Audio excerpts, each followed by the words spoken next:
السلام علیکم ورحمۃ اللہ وبرکاتہ۔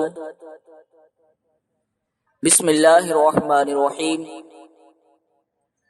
لک الحمد یا اللہ والصلاة والسلام علیک یا رسول اللہ صلی اللہ علیہ وسلم۔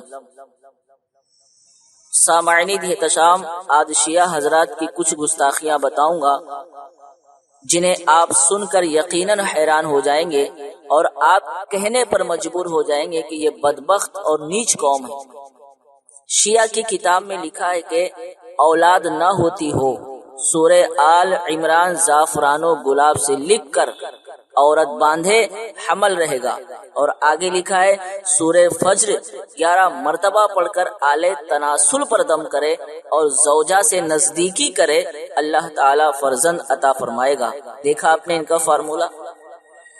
اور شیعہ نے اپنی کتاب میں لکھا ہے کہ جو شخص 4 مرتبہ متع کرے وہ رسول اللہ صلی اللہ علیہ وسلم کے درجہ کو پہنچ جاتا ہے، معاذ اللہ ثم معاذ اللہ۔ اور شیعہ کی کتاب میں لکھا ہے کہ رسول خدا صلی اللہ علیہ وسلم نے دنیا سے رحلت فرمائی، 4 اشخاص کے سوا سب مرتد ہو گئے، معاذ اللہ ثم معاذ اللہ۔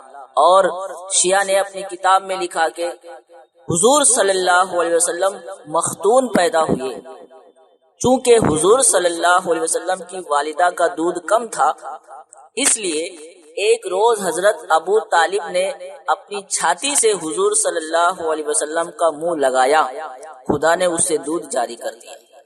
دیکھا آپ نے۔ اور شیعہ نے اپنی کتاب میں لکھا کہ قرآن نے جس کو رب کہا وہ ساقی کوثر علی ہے۔ انبیاء نے تبلیغ فرمائی، توحید کی، معبود کی، اور اللہ کی جب آفات آئی تو پکارا ہے رب علی کو۔ اور شیعہ نے اپنی کتاب میں لکھا کہ آل رسول کا درجہ انبیاء سے بالا تر ہے، معاذ اللہ ثم معاذ اللہ۔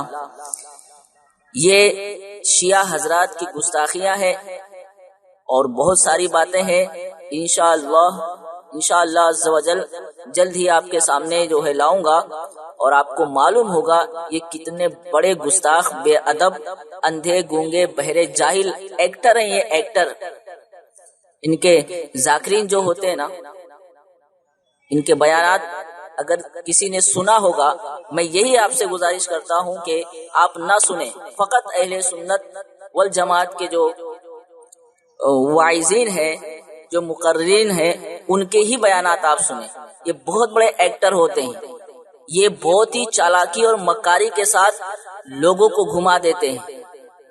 تو اگر آپ نے سنا ہوگا تو آپ کو معلوم ہوگا یہ بہت ہی چالاک، مکار و عیار ہوتے ہیں، اور بہت ہی جو ہے ہوشیاری کے ساتھ جو ہے نا اپنی باتوں کو رکھتے ہیں، جس سے لوگ جو ہے پریشان ہو جاتے ہیں۔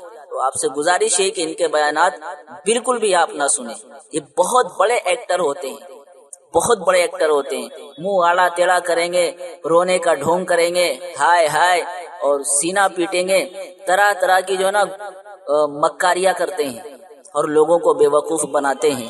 انشاءاللہ عز و جل میں جلدی جو ہے نا ان کی گستاخیاں اور آپ کے سامنے پیش کروں گا، اور میرے لیے دعا فرمائے، اللہ تبارک و تعالی حق کہنے، حق سننے اور حق پر عمل کرنے کی توفیق عطا فرمائے، اور ایسے بدبختوں، ایسے گستاخوں سے ہمیں دور رہنے کی توفیق عطا فرمائے۔ السلام